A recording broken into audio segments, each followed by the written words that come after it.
HCU head coach Ryan Pratt. Second year for the program and second year in the OVC with this. So, Coach, entering this 2024 season, what are your general thoughts about your team? We really like where we are right now.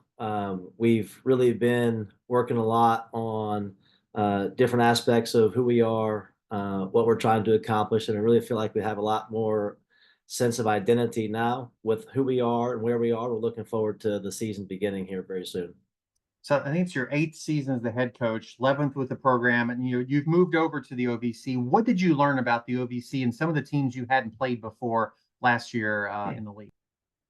Well, this was the first year probably in my career where we had 2 days off in between games, and so uh, ever since I've been here at HCU or HB, when I first got here, we were in the WAC, and so we played Friday Sundays, and so it's a much different cadence to be in matches where it's Thursday Sunday, and so the training is a lot different, and we learned a lot more about what we can do, when we can push, when we need to kind of roll back the reins a little bit and have a little bit more of an idea of what that looks like now moving into the season.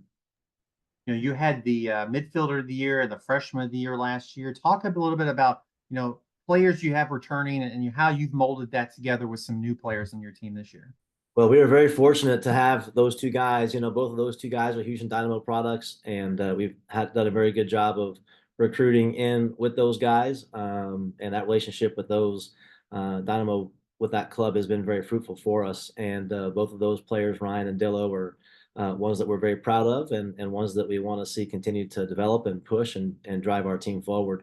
And so we're looking forward to seeing how they have developed into a junior now for Dillo and into Ryan now in his second season as a sophomore.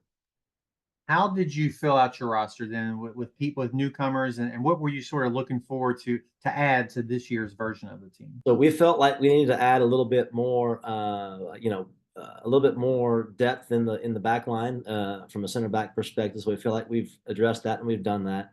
We added some depth in the middle in the center midfield role to help Dillo not have to carry, the load by himself, so to speak.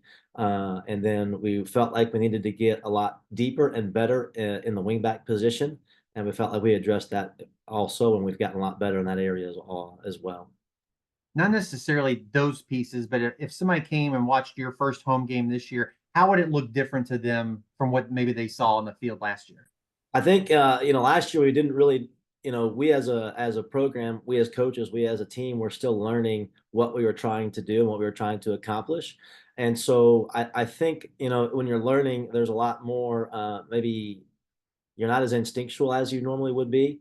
And so I hope that what they would see is a lot less guessing or a lot less maybe questioning themselves and the decisions they're making, and a lot more certainty and a lot more proactive decision making, a lot more front foot decision making that's going to allow us to be a little bit more aggressive in a lot of areas on the field.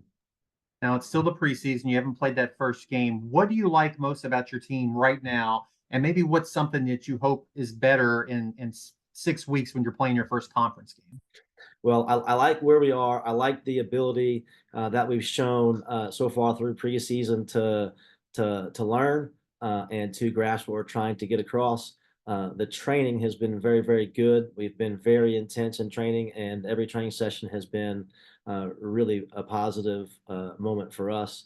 And we've built on that from day one. And so I'm just looking forward to seeing how these guys continue to mold and gel on the field, but also off the field as well.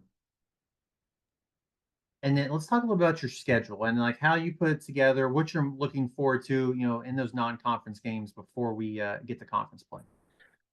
Well, we put together a schedule that is, I think that's challenging for us, that also prepares us for, the OVC play and the rigors of that through the travel.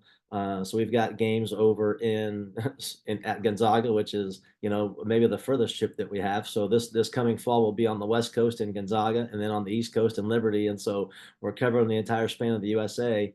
But what we've really tried to do is get on that play game and have a 2-day rest on the weekend and really get ourselves more prepared for what we're doing in the OVC than maybe we were last year. if everything comes together this year for your team, if you had to say what is one thing that's most crucial for your team to be in title contention, at the end of October, beginning of November?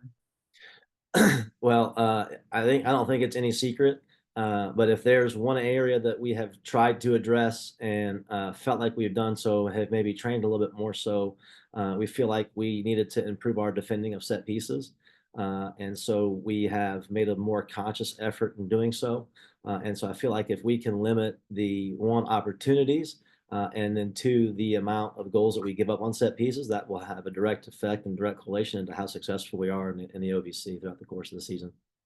Well, Coach, that's it. I appreciate your time and just best of luck to you and your team as you enter this 2024 season. Yeah, thank you so much. Thank you for having me. And anytime you want, just let me know.